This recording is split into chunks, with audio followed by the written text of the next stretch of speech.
And I gotta say, in addition to that interview, I feel like J. Cole is on his peak light skin shit, because this turned the MC battle between Drake and Kendrick Lamar into the most emotion-filled issue.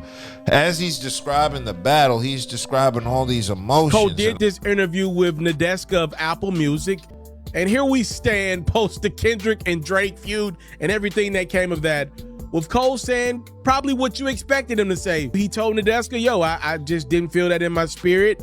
You know, I didn't feel good about dissing somebody that I got a lot of love for.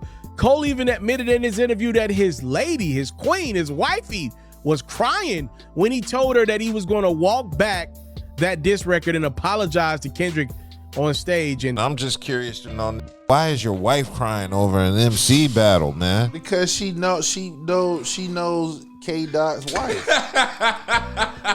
You really get ready to explain this. You really get. He explained it. You're really getting ready to explain why she is. He explained it.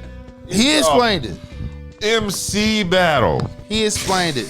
It's deeper than that. Like he said, it's not. He said that's the problem. He said for him, it was deeper than that. He said, I love both of these, and I ain't like how they was taking the battle. That should have made the battle even easier. I mean, but shit, hell, I mean, obviously he had a point, because Cam's like, I don't know Dot, but I know Drake. You know, that's my man, and I didn't like how niggas was piling on him, trying to, you know, do him dirty and shit like that. So. And just to clarify something, because I heard this, everybody was like, Schoolboy Q came to Cole to tell him that, you know, it wasn't the rumors that Schoolboy Q didn't say nothing. Cole Cole just pulled out on his own. Yeah. It was no Schoolboy Q came and told him it was about to get personal, and that was the excuse everybody was giving out. Well, you know, somebody told him to get out of it and stuff. No, that narrative has been completely proven untrue. It's like Cole is trying to ride the middle fence and not. Of course, his biggest mistake was putting your toe in and pulling it back out. Like and he said that, but he admitted that, and that's cool. Did you hear why he did it?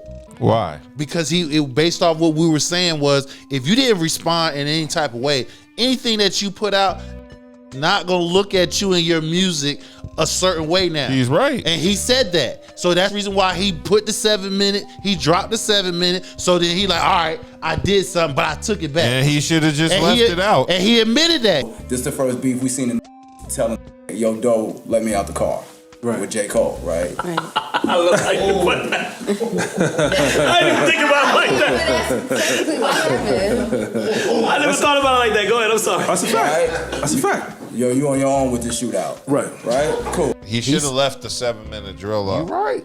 Should have. Two things he did wrong, in my personal opinion. He took that song down and he apologized publicly. That was two things. Had he not done either of those, just leave them song up. Just if you would have just rolled with it, like it's whatever. Hey, I wouldn't have held Cole if he just left a shitty track up in the battle. Again, he said nothing of it. He said that fuck with him. He said he got word of everything that everybody was saying. J. Cole takes it upon himself to in-depthly describe the whole beef with Kendrick, and we already over that shit, bro. We already know it. You don't gotta tell us. We already know the truth. You stop sucking Kendrick Lamar wiener, bro. Get his wiener out your chops, bro. Like, you on that meat, bro, on that dog. I love him. The way you talk about him is, ugh. Like, you understand what I'm saying, bro? Like, he was talking about you when he said, you not like us. He's talking about you. So when he said they, he meant Drake and J. Cole, you light-skinned, sensitive ass.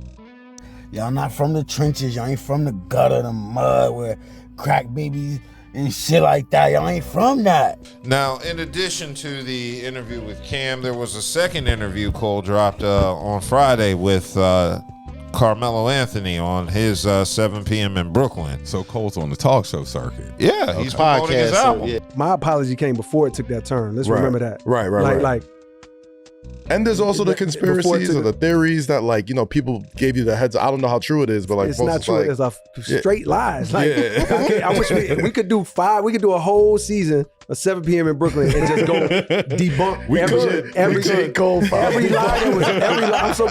So he addressed a couple more issues. He was saying how in 2024, when he did apologize, he said Kendrick Lamar and Drake, he wanted both of them to come to the Dreamville Fest, and they didn't come, as Cole explained. So he addressed that issue, and he addressed Kendrick probably never coming back to North Carolina. Hold on. Drake came to Dreamville. Yeah. Didn't Drake do Dreamville? I said Kendrick. Yeah, but I was going to say he must have been implying he want them to come together. To get together. Yeah.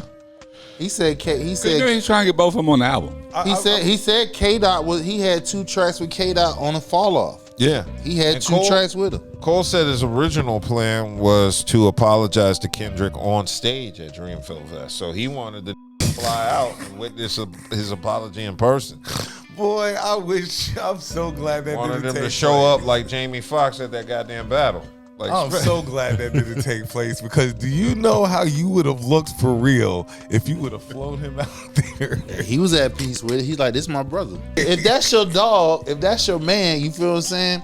I mean, why would you be embarrassed? That's your dog. That's your man. That's your wingman. Your man got at you first. That's the issue I have. Kendrick fired the first shot at Cole. Cole responded in 7 minutes. Right. He responded. And he told the reason why. Then he left how Drake the high whole and shit dry. started.